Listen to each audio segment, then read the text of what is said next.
On January 26, 1944, in the midst of the Ukrainian winter, the tanks of General Ivan S. Konev's 2nd Ukrainian Front, Army Group, battered their way through the German defenders of Kapitanovka.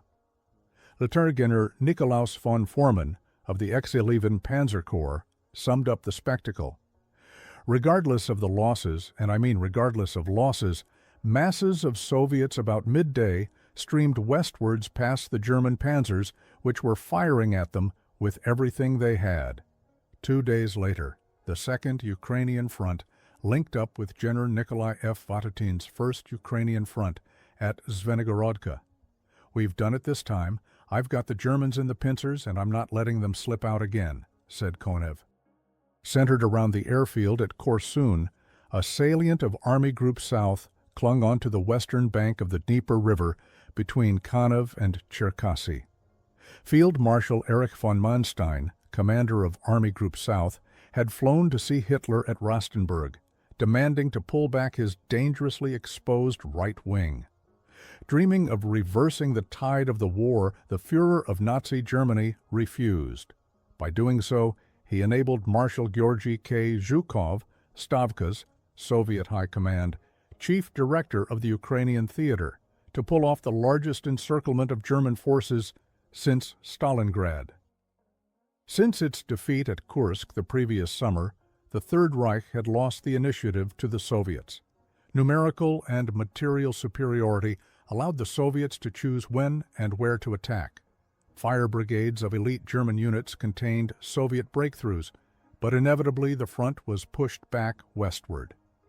But the withdrawing Germans exacted a heavy toll. Between July 1st and September 30th, 1943, the Red Army suffered 4 casualties for each German one. Konev had opened the battle on January 25th, unleashing an intense artillery barrage on the German lines west of Bertki. Expecting a major attack, the thinly stretched Germans could do little but ready themselves as fog prevented air support. The weather would play a crucial role in the battle, with unseasonable warming alternating with freezing temperatures, turning the roads into mud, then ice, and back again. 7 rifle divisions, supported by tanks, overwhelmed the 1,500 men of the 389th Infantry Division at the juncture of Yoslav Corps and X-11 Panzer Corps. Exploiting the breakthrough, the 20th and 29th Tank Corps of Colonel General Pavel A. Rotmistrov's 5th Guards Tank Army struck towards Zvenygorodka via Kapitanovka. Von Forman counterattacked from the south with the depleted 11th and 14th Panzer Divisions. During chaotic fighting around Kapitanovka, von Forman temporarily severed the Soviet penetration. Rotmistrov ordered his spearheads to keep advancing, relying on the 18th Tank Corps and 5th Cavalry Guard Corps to reopen the corridor. A day after Konev, Vatutin launched his offensive with the 6th Tank Army. The main attack southeast from Tinovka against 7th Corps of General Hans Valentin Hube's 1st Panzer Army quickly bogged down. However, a secondary effort at Koshevato shattered the link between the 198th and 88th Infantry Divisions. A wedge was driven between 7 Corps to the west and X-3rd Corps to the northeast. Waves of 100 WW2 rockets added to the cacophony with their howling noise. We only had a few seconds to get our weapons and our clothes before we jumped down in the narrow ditch we had dug and covered with logs, earth, and hay. A few minutes later, only pathetic fragments remained of the hut we had just left, wrote Kepter's Georg Grossjohann of the 198th Division. In savage fighting, the 2 Ukrainian fronts closed the encirclement at Zvenygorodka on January 28th, trapping 2 German corps. In the northwest was Lieutenant General Theo Helmut Lieb's X-3 Corps, part of the 1st Panzer Army, consisting of Corps Detachment B, remnants of the 112th, 255th, and 332nd Infantry Divisions, and the 88th Infantry Division. The southeast of the oblong pocket was held by General Wilhelm Stemmermann's 16th Corps, belonging to General Otto Wöhler's 8th Army. 11th Corps consisted of the 5th SS Viking Panzer Division, the SS Assault Brigade Wallonian, and the 57th, 72nd, and 389th Infantry Divisions. Dispersed among the two corps were additional artillery batteries, an assault gun battalion, and infantry battalions. There were a total of 59,000 men, including 5,000 Hiwis, Hilfswilligen, Russians and Ukrainians who aided the Germans. Stemmermann was placed in overall command of the encircled troops, referred to as Group Stemmermann. Its prospects looked bleak, as many of the divisions were so under strength that they were considered unsuitable for offensive operations. There was a lack of anti-tank weapons and only 40 battle-worthy tanks and self-propelled guns. Stemmermann had wisely set aside what supplies he could. Local horse-drawn sledges, panjes, were pressed into service to deliver supplies to the combat groups from 23 Ju-52s that landed at Korsun on January 29th. During the weeks to come, 8 Air Corps braved adverse weather, Soviet flak, and fighter planes to provide critical supplies and evacuate. Overestimating the number of troops trapped, Zhukov passed up an advance to the southern Bug River and through both Ukrainian fronts against the pocket. Stemmermann shifted forces to the southwest to keep the Soviets from widening their corridor of penetration. Corps Detachment B stiffened the defense of the hard-pressed 88th Infantry Division behind the Rose River. Fighting raged in Stebliv, Olshana, Selishche, and Kavitki. At Olshana, 4 assault guns from SS Viking came to the rescue of a replacement battalion and rear service units and routed the Soviets in night fighting. The German defensive successes were offset on the northern perimeter of the pocket, where the 27th Army advanced over territory relinquished by Corps Detachment B. Relying on infantry at his eastern flank, von Bormann concentrated his armor further to the west and closer to the pocket.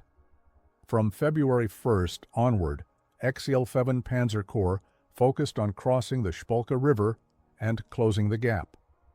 The 11th Panzer Division captured a bridge at Iskrene, but it collapsed as the 2nd Panther crossed and engineers worked frantically to repair it. The timely arrival of 3rd Panzer Division defended 11th Panzer's right flank against counterattack by Rotmistrov's 49th Rifle Corps and 29th Tank Corps. Flying in support of the Panzer Divisions was Captain Hans Ulrich Rudel of the Immelmann Dive Bomber Wing. West of Novomirhorod, Rudel dove his cannon-armed Stuka down upon a formation of IL-2 Sturmoviks, Soviet ground attack aircraft nicknamed Iron Gustav by the Germans because of their heavy armor. It is a longish shot, but I get one of the ungainly birds into my sights and loose off a round of anti-tank ammunition from each of the slow-firing cannons. The Gustav becomes a ball of flame and disintegrates into a rain of fiery particles, wrote Rudel. Rudel dodged Soviet fighters until the threat of German fighters drove them away. Von Bormann anxiously awaited the arrival of the 24th Panzer Division. He planned to launch a major relief attack in conjunction with Hube's 1st Panzer Army. The latter had been busy encircling and destroying part of the 1st Tank Army in the Balabanova area. As a result, Hube had not mounted any meaningful attempt to rescue Group Stemmermann. This was about to change with Operation Wanda. It took days for the troops to be moved east to the staging area in the sector of 7th Corps. Rail transport was used when possible, since the roads only deteriorated further with the movement of the panzer divisions. Bridges needed to be reinforced to support the 45-ton Panthers and 57-ton Tigers. In Wanda, General Hermann Breith's 3rd Panzer Corps was meant to advance north across the Gniloy-Tikich River and then sweep east toward the pocket via Medvin. In the process, the 6th Tank and the 5th Guards Tank Armies were to be enveloped between 3rd and 6th Panzer Corps. Spearheading the 3 Panzer Corps were the 16th and 17th Panzer Divisions, alongside Heavy Panzer Battalion 506, the ad hoc Heavy Panzer Regiment Bake, and Estuge, Battalion 249, a total of 126 tanks and assault guns. In addition, Bryth counted on reinforcements of another 150 tanks and assault guns from 1st SS Panzer Division Leibstandarte and the 1st Panzer Division. This was a very large armor force for the Germans in 1944. On February the 4th, Bryth's mailed fist broke through the infantry, anti-tank guns and minefields of the 104th Rifle Corps north of Novaya Greblia Bagva. Elements of the 16th Panzer Division captured Kosyakhovka on the Niloy Tikich, but found the bridges blown. Soviet resistance increased by the day, with the 2nd and 6th Tank Armies and the 40th Army hammering at the German penetration. The 34th Infantry Division and units from Leibstandarte were hard put to defend the western flank around Tinovka. Although Lieutenant Colonel Franz Beka claimed 31 out of 40 Soviet tanks knocked out in the fighting for Kosyakhovka, 16th Panzer Division was forced to relinquish the settlement.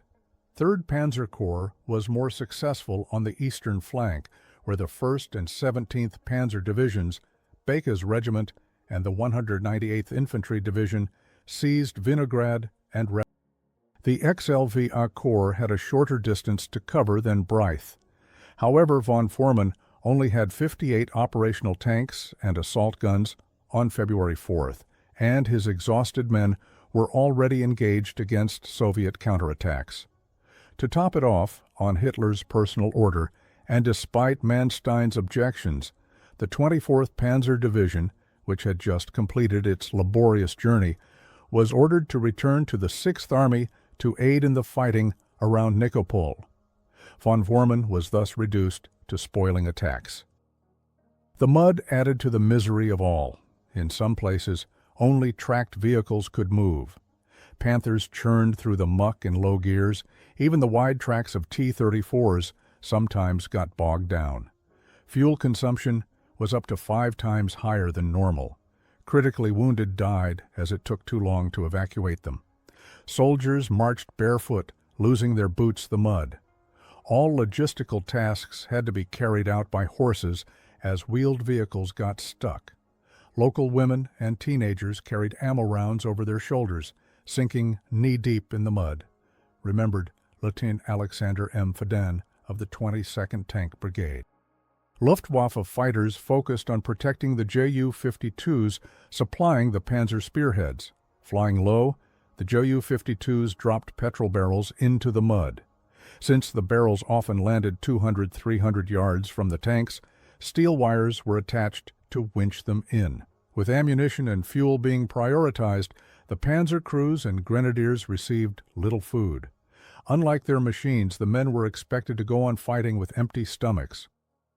Fresh reinforcements from the 5th and 7th Guards armies intensified attacks against the pocket. Group Stemmermann let go of its hold on the Dnieper. On February 6-8, Cossacks from the 5th Guards Cavalry Corps and Rifle Divisions from the 4th Guards and the 52nd Army attempted to split the pocket. In house-to-house fighting among burning log huts, izbas, the 72nd Infantry Division defended Valyava and, backed up by armor from SS Wiking, frustrated Soviet efforts to sever the road between Korsun and Dashukivka. A Soviet envoy arrived under a white flag at the front of the 258th Regiment, Corps Detachment B, and offered surrender terms.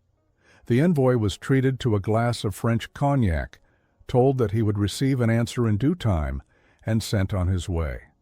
Further efforts to undermine German morale were made by men of the Free Germany National Committee. Wearing German officer uniforms, they infiltrated the pocket. The committee was made up of exiled German communists and turncoat prisoners of war. Its vice president, General Walter von Seidlitz, addressed the surrounded troops by transmitter. He promised safety, food, and shelter. Millions of leaflets bearing the same message were dropped by plane. None had any impact on the steadfastness of Group Stemmermann. Efforts to split the pocket failed when Stemmermann carried out a timely withdrawal from the southeastern part. By February 10th, the pocket had shrunk to a triangle with Morinci at the top, Steblev at the western base, and Korsun at the eastern. Although the airfield of Korsun was already under artillery fire, 8 Air Corps continued to fly supplies in at night. Slowed by the mud and Soviet resistance, the 3rd Panzer Corps abandoned its grand northeast sweep in favor of a direct thrust east to Group Stemmermann. Lying in the path was, once again, the Gniloi Tikich. Battle Group, Kampfgruppe, Beka, Battle Group Frank of the 1st Panzer Division and the 16th Panzer Division established infantry and tank bridgeheads at Bushanka and Frankovka. One of Beka's Panthers was first to cross over a captured bridge at Frankovka. Its crew earned themselves 8 days of leave. The radio message of "We are coming, bridgehead at Frankovka 11 Oikra" was sent to Stemmer.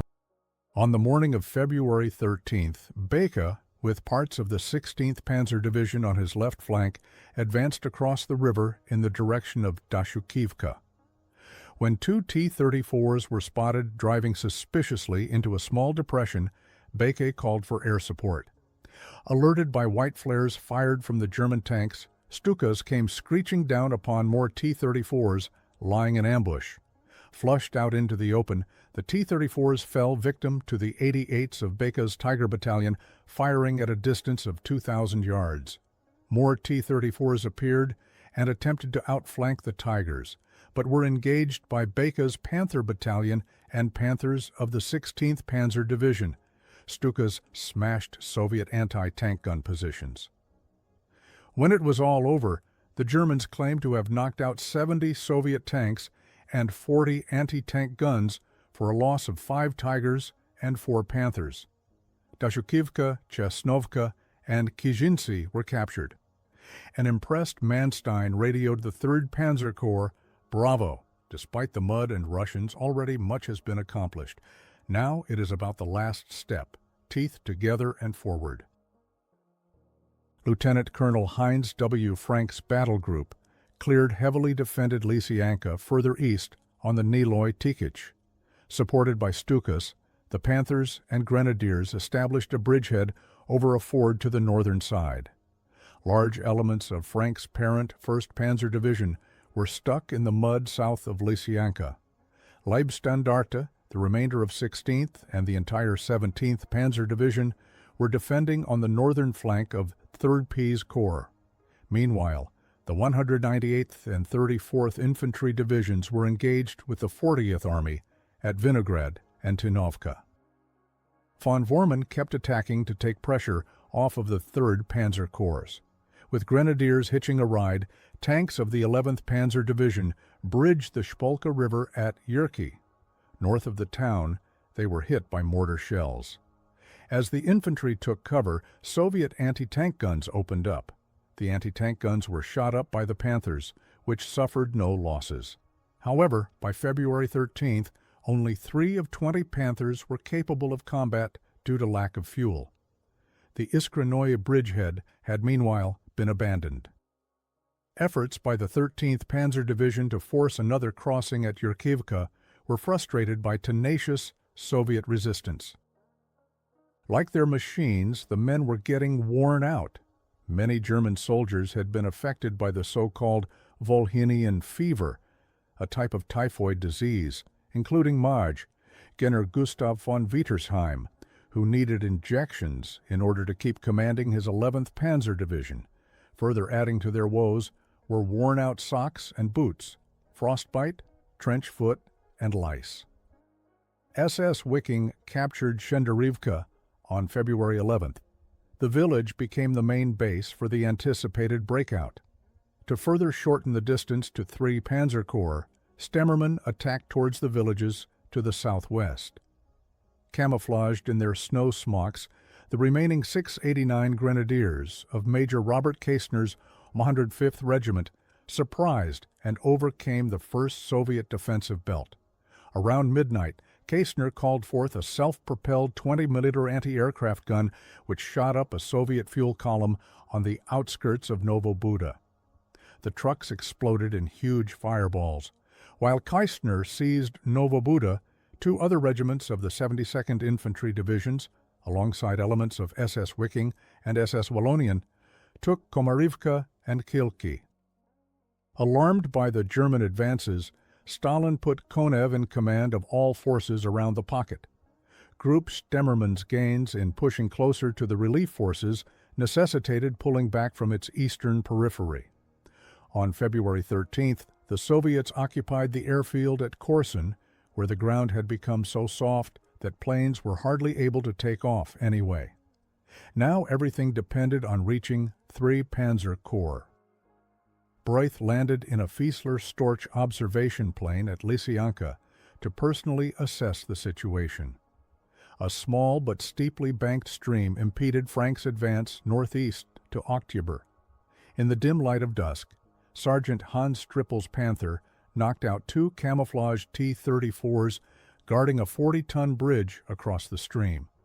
The capture induced Broith to switch the main effort from Bakey and 16th Panzer Division, who faced unsuitable tank terrain east of Kijinci, to Frank. To oppose the 3rd Panzer Corps, the 18th Tank Corps took position at Dzierżynci. In addition, 2 tank brigades of the 20th Tank Corps advanced toward Lysianka. North of Kijinci, Baker's 6 Panthers destroyed 8 T-34s with a loss of 3 Panthers. Veering south of Kijinci, Bake's 6 Tigers brewed up 11 more Soviet tanks. Several Tigers were hit and immobilized. Frank got reinforcements from Leibstandart. Grenadiers piled upon a single Stug, PZKWV-4, Panther, and Tiger. With such meager forces, the chance for the relief force to reach Group Stemmermann appeared a forlorn endeavor. Tank battles continued between Dzierżynci and Oktyabr on February 16th. With German artillery suppressing the Russian infantry, Strippel and his 7 Panthers claimed 27 T-34s knocked out for the loss of 1 Panther. Columns of smoke arose from where Stukas of Geschwader Immelmann struck Soviet anti-tank guns on the edge of a forest east of Oktyabr. As the crews scrambled back to the remaining anti-tank guns, they were hit by Bake's Tigers. Bake and Frank set up a defensive screen west of Dzierżynci and Hill 239. The roar of cannons and flashes of fire lit up the western horizon. For Group Stemmermann, one thought dominated all: when would the relief forces arrive? Hitler had rejected a breakout from what he called the fortress on the Dnieper. Despite this, Manstein radioed Stemmermann on February 16th. Password freedom, objective Lysianka, 23 URRs. We have no other chance. It is now or never, Stemmermann replied. Wöhler sent the order that Lieb should lead the breakout. Stemmermann would remain with the rearguard. The news reinvigorated the exhausted, mud-caked German soldiers. No more waiting. Now they would have a chance. Despite the clouds, low-flying Soviet U-2 biplanes strafed Shenderivka on the night of February 16-17. The fires of the burning village acted as beacons for Soviet artillery to further pound the densely packed German troops. In a poignant scene, the headless corpse of a staff officer lay beside the door of Corps HQ. The men jotted down a few heartfelt lines, making extra copies and exchanging them with their comrades in case of the worst. Classified documents and vehicles unsuitable for the terrain or lacking fuel were destroyed. The most difficult decision was to leave behind 1450 critical wounded with voluntary medical staff at the provisional hospital at Shenderivka. Other wounded were to be transported on carts and sledges. Violations of international law may under no circumstances occur, or else enemy acts of cruelty against the wounded are to be expected, ordered Stemmermann. The bulk of Group Stemmermann had to be funneled through Shenderivka, but the only bridge had collapsed under the weight of a tank. Its repair caused a bottleneck and a field day for Soviet gunners. The Stalin's organs were inundating this flood of every sort of vehicle with rockets. Gasoline trucks were burning. Horses struck down in the snow sounded their death rattles amid fearful convulsions. Near them, clusters of soldiers hit by the machine gun fire were coughing, flat on their bellies, or lying on the back. Some still tried to crawl, remembered Major Leon de Grelle, commander of the Walloons. 4 to 5 miles now separated Bryth's spearheads and Group Stemmerman. Heavily laden with ammunition, Keshner's regiment led the 72nd Infantry Division from Kilkee. The time was 11 p.m. on February 16th, the sky dark and moonless. The temperature had dropped and cold winds whipped through the snow-covered gullies and over the icy hills. To remain as inconspicuous as possible, the men had been forbidden to have fires, to smoke, or to speak. Again, the 105th Regiment achieved surprise and dispatched the Soviets of the 1st Defensive Belt with close combat weapons. Reconnaissance teams next spotted T-34s guarding the road south of Cherkassy. Keshner's men used the terrain to sneak past the Soviet tanks. They reached the 2nd outward defensive belt, where Soviet soldiers in foxholes faced west. Caught asleep, the Soviets were killed with knife thrusts, entrenching tools and rifle blows, but managed to get off a few shots. The alarmed Soviet tanks switched on their searchlights, exposing the battalions of the 72nd Infantry Division following the 105th. Keshner and his men slid away into the dark, only to come across more tank silhouettes. Their hearts leapt with joy when they saw the German crosses. They had reached the 3 Panzer Corps. The experiences of Corps Detachment B and SS Viking on the northern and southern flank of the breakout respectively mirrored that of the 72nd Infantry Division. The lead battalions caught the surrounding Soviet positions off guard and had a chance of infiltrating through the tank screen. In contrast, the majority of Group Stemmerman, which lacked sufficient anti-tank weapons, was deflected south by the alerted tanks along the Cherkassy-Pochapintsy road. Soviet mortars, artillery, anti-tank guns, and machine guns raked and blasted the German columns caught in the open. Due to the darkness and snowstorms, the aim of the Soviets was poor. In the chaos, German unit cohesion soon broke down. The toughest task fell to the rear guard, which faced an alerted enemy and lost the benefit of darkness. On the northern corner of the pocket, the 88th Infantry Division held out until 5:15 a.m. The 57th Infantry Division abandoned its positions at Komarivka an hour later. Around the same time, General Lieb led the last infantry column west out of Kilkee. Wearing his tall white fur cap and mounted on his gelding, Lieb rode into the snowstorm. At Novo Buda, the Walloon platoons disengaged one after another, the last holding on until 10 a.m. Among the last tanks of Group Stemmerman sacrificed themselves on the eastern edge of Shenderivka, fending off T-34s and new Joseph Stalin IIs. They plowed up the snow with their treads as they departed through the tangle of the retreating army. Not one returned, wrote de Grelle. Near Pochapintsy, Stemmerman likewise met his end as his half-track was hit by an anti-tank gun. Nazi atrocities and the scorched earth strategy of the retreating Germans further inflamed Russian hate. Soviet tankers reaped grim vengeance on German wounded piled on Panjay wagons. Screaming men and shrieking horses were flattened under tank tracks. Soviet soldiers claimed they found wounded Germans shot in the back of the head and ambulance vans set on fire with the dead inside. Undoubtedly, this was to spare them torture and mutilation by the Reds. West of Pochapintsy, Corporal Fritz Haymann of Panzerjäger Battalion 389, alongside his staff sergeant, crept up to Soviet tanks on top of the slope. Busy firing on the Germans further downhill, the tankers failed to notice the men carrying 3 Panzerfausts each. One after another, Hammond and his staff sergeant knocked out 5 tanks. The 5.9-inch bomb projectiles easily penetrated the T-34 armor. The eruptions of fire and smoke provided cover for the Panzerjägers. As the remaining 4 tanks fled, a way had been opened to the beechwood southwest of Pochapintsy.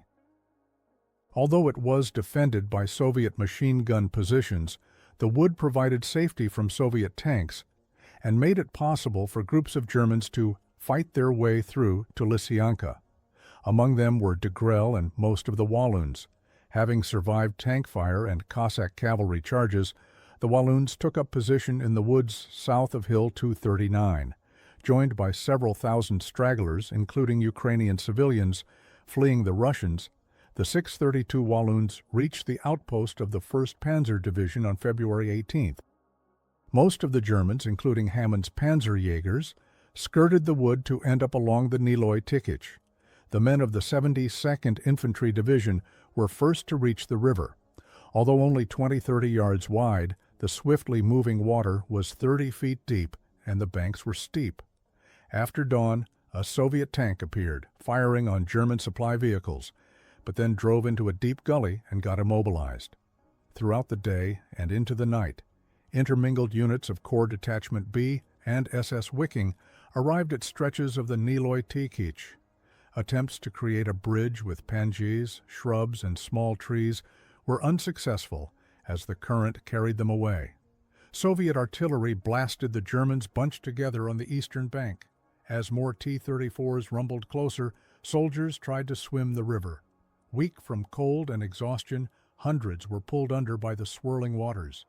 Lieb urged his horse into the river. The general made it across, but his exhausted horse was drowned. Hammond tried to cross where the river was frozen almost to the middle, crawling on his stomach as the ice cracked, then gave. After half an hour of clinging to ice floes, he grabbed the butt of a carbine held out to him. Behind Hammond, his staff sergeant succumbed to the current. The 57th and 88th Infantry Divisions were last to arrive at the river. With them were Ukrainian women who had served the Germans in auxiliary positions and feared Soviet reprisals. Fortunately, by the morning of February 18th, footbridges had been built allowing many, including Panjis with 600 wounded, to reach the other side. Wet and freezing, harassed by sporadic Soviet fire from the other bank, the survivors staggered on toward Lysyanka. The first aid station in a large factory building was swamped with thousands of wounded. The stench was overpowering. Discarded field bandages infected with lice littered the floor. Medical staff raped their boots with bandages drenched in Lysol to keep the lice off. The hardships endured by the survivors meant that most were incapable of combat for months. On the night of February 18, 19, Lieutenant Fadin's gallantry at Dashukivka earned him the recommendation for the Golden Star of the Hero of the Soviet Union. According to Fadin, with his lone T-34, he suppressed German MG positions, squashed a Nebelwerfer rocket launcher, and enabled the Soviet infantry to recapture the village. Taking cover behind a hut on the northern edge, Fadin's T-34 set a German vehicle column ablaze, blasted a group of German officers observing him with binoculars, shot up 2 Mark IVs trying to outflank him, and shot down a German reconnaissance plane. Fadin fired his tank machine gun and fragmentation rounds into counterattacking German infantry. He knocked out a Tiger at 150 yards. Flame was slowly enveloping the Tiger. One crewman was hanging dead from the turret, said Fadin. His T-34 then took 2 hits from an assault gun, killing the gunloader and mangling the turret. Fadin jumped out in time and ran for cover just before the T-34 got hit by another round. Seeing his driver still alive, but caught between the lid of the driver's hatch, Fadin ran back under fire. Fadin freed the bleeding driver and carried him on his shoulders to safety. On February 19th, the 3rd Panzer Corps pulled out of Lysyanka. Out of the 59,000 men encircled in the Korsun pocket at the beginning of the battle, 28,000 soldiers and 1,000 Hiwis made it out unscathed. 11,000 wounded were either evacuated by air earlier in the battle or were brought out during the breakout. 19,000 were killed or taken prisoner.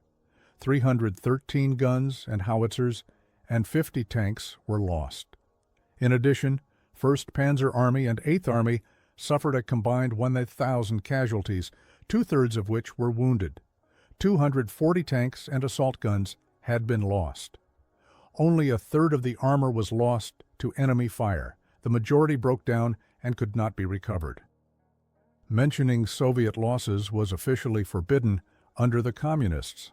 After 1990, when archives became available, it became possible to determine how severely 1st and 2nd Ukrainian fronts had paid for their victory. 80,000 casualties, including 24,000 killed and missing, had been suffered. Tank and assault gun losses amounted to a staggering 850. On February 18, 224 guns fired a 20-shot salute in Moscow to celebrate the annihilation of the Korsun pocket.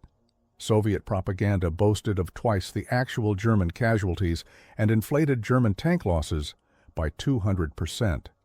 Stalin credited Konev and the 2nd Ukrainian Front and promoted him to Marshal of the Soviet Union.